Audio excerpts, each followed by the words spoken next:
بعد فاعوذ باللہ من الشیطان الرجیم بسم اللہ الرحمن الرحیم اقرأ باسم ربک الذی خلق خلق الانسان من علق اقرأ وربک الاکرم الذی علم بالقلم علم الانسان ما لم يعلم۔ حضرات، آج کے درس میں علم کے سلسلے بات کریں گے انشاءاللہ العزیز۔ علم حاصل کرنا بہت ضروری ہے، اتنا ضروری ہے امام احمد بن حنبل رحمہ اللہ کا قول ہے، وہ کہتے ہیں جتنا ضروری انسان کو زندہ رہنے کے لیے کھانے کی ہے، اس سے بھی زیادہ انسان کو ضروری ہے علم حاصل کرنا۔ یعنی کہ انسان کو جس طریقے سے کھانا کھانا ضروری ہے، اس سے کہیں زیادہ ضروری ہے کہ وہ انسان کیا کرے، علم حاصل کرے۔ اور سب سے بڑی بات، ہمارے آپ کے نبی جناب محمد الرسول اللہ صلی اللہ علیہ وسلم کے اوپر جب وحی نازل ہوئی تو اللہ تعالیٰ نے پہلی بار نہیں کہا کہ نماز پڑھ لو، نہیں کہا کہ آپ کچھ اور کام کرو۔ سب سے پہلی وحی جو اللہ تعالیٰ نازل فرمایا، قرآن کریم کے اندر ذکر فرمایا، جو پہلی وہ آیت کریمہ، پہلی وہ صورت، پہلی وہ چند آیتیں جو رب نے نازل کیا، تو اللہ تعالیٰ نے اقرا، اے نبی صلی اللہ علیہ وسلم پڑھیے۔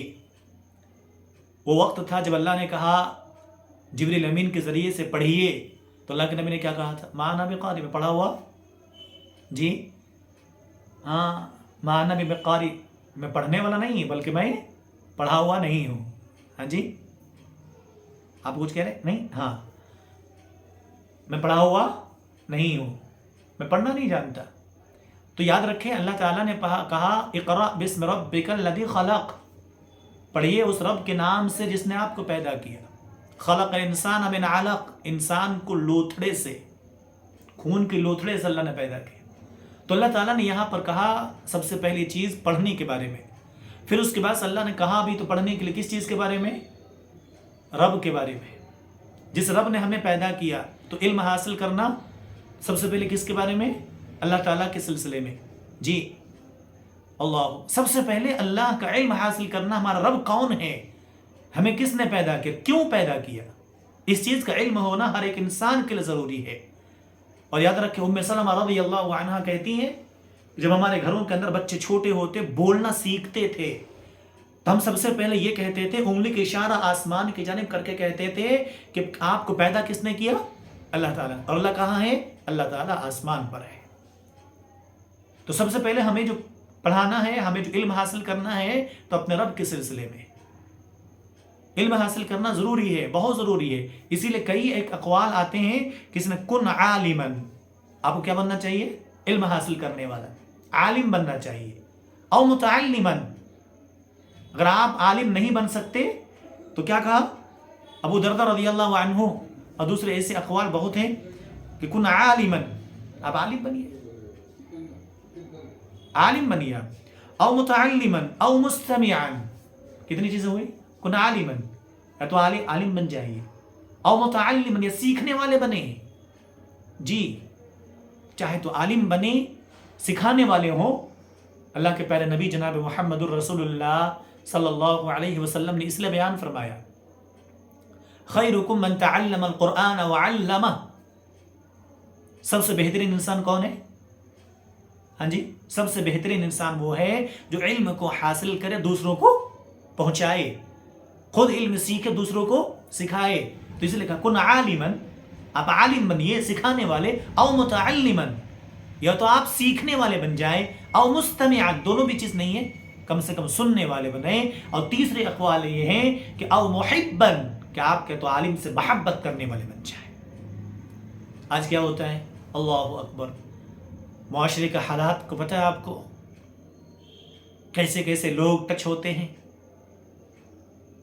آپ یقین نہیں کریں گے۔ میں ساؤتھ کی سرزمین میں تقریباً 8 سال سے امامت و خطابت کا فریضہ انجام دے رہا ہوں۔ ان 8 سال میں کتنے ایسے لوگوں سے میں نے ملاقات کی جس کے پاس علم نہیں، عالموں سے دشمنی، عالموں کے خلاف بغض، عالموں کے لیے حسد، عالموں کے لیے کینہ کپٹ، ان کی زندگی کے مرحلہ ایسا ہو چکا ہے کہ اللہ تعالیٰ خیر فرمائے ایسے لوگوں کے ساتھ۔ خود نہ عالم ہے، پوری خاندان میں دیکھے تو کوئی ایک عالم نہیں، لیکن بڑی بڑی باتیں عالموں کے سلسلے میں، گالیاں دینا، ان کی برائی کرنا، فلاں عالم تو یہ ہے، فلاں عالم تو وہ ہے، خود دیکھو تو اللہ اکبر ان کی زندگی دیکھو، خود کو دیکھو تو بیوی بے پردہ ہیں، خود دیکھو تو فحش کاری کرتے ہیں، خود دیکھو تو نماز وقت پر نہیں پڑھتے، خود دیکھو تو اس کے کاروبار اچھے نہیں ہیں، جھوٹ بولنے میں سب سے آگے ہیں، حسد کرنا، کتنی بڑی غلط فہمی میں انسان مبتلا ہے۔ اس لیے میں کہتا ہوں لوگوں سے اور آپ تمام سے کہ آپ کیا بنیں؟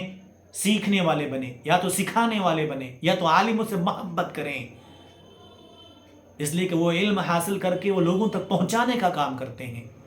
آج علماء اپنے بچوں کو عالم بنانے کو تیار نہیں ہیں، معاشرے کے لوگوں کی وجہ سے۔ وہ جانتے ہیں غلامی کی زندگی۔ آپ کو یقین نہ آئے تو جانیں، بعض حضرات ایسے کہتے ہوئے نظر آتے ہیں کہ مولوی صاحب یہاں کے جو ذمہ دار ہیں وہ قدر ہی نہیں کرتے ہیں، غلام سمجھتے ہیں۔ علم حاصل کیا، آپ کو شرم آنی چاہیے ایسے لوگوں کو جو علماء پر زبان درازی کرتے ہیں، اس کے خلاف پلاننگ کرتے ہیں۔ کتنے ایسے دوست فون کرتے ہیں کہ مولوی صاحب آپ 8 سال سے وہاں ہیں، یہاں تو 2 سال علماء نہیں ٹک رہے ہیں، ذمہ دار ویسا ہیں، ذمہ دار۔ میں ہر ایک ذمہ دار کی بات نہیں کرتا، اگر میری بات آپ تک پہنچ رہی ہے یا کوئی بھی ذمہ دار ایسا ہو تو میری بات کو آپ سنیں۔ اگر آپ ایسا نہیں کرتے الحمدللہ، اگر کسی کے اندر ایسی چیزیں موجود ہیں اسے دور ضرور کرنا چاہیے۔ یہ علماء کتنی محنت مشقت سے پڑھتے ہیں، علم کی شعاعوں کو، دین کے علم کو حاصل کرتے ہیں، لوگوں تک پہنچانے کا کام کرتے ہیں۔ تانے بھی تمہارے سنتے ہیں، گالیاں بھی تمہارے سنتے ہیں، باتیں بھی تمہارے سنتے ہیں، تمہارے بچوں کو قرآن بھی یہی علماء پڑھاتے ہیں۔ جس عالم کے پیچھے کھڑ کے تم نماز پڑھتے ہو اسی عالم کی برائی کرتے ہو۔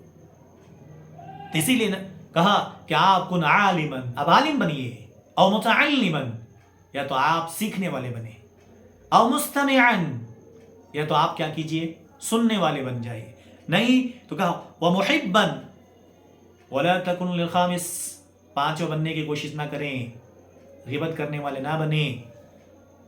اسی لیے میرے عزیزو، سب سے پہلی بات کہوں گا کہ علماء بھی اپنے قدر کو پہچانے، اپنے مقام کو پہچانے اور اپنے اندر وہ طاقت صلاحیت پیدا کیجیے۔ اور میں گزارش کروں گا علماء سے کہ آپ ہمیشہ ممبر و محراب تک ہی محدود نہ رہیں، کوشش کریں کہ اس سے باہر نکلیں، چھوٹی موٹی ہی صحیح، آپ جا کر کہیں محنت و مزدوری یا تو کاروبار، کھیتی باڑی، اس کے اندر بھی محنت کرنے کی کوشش کیجیے، دوسرے میدان میں بھی آگے بڑھیے۔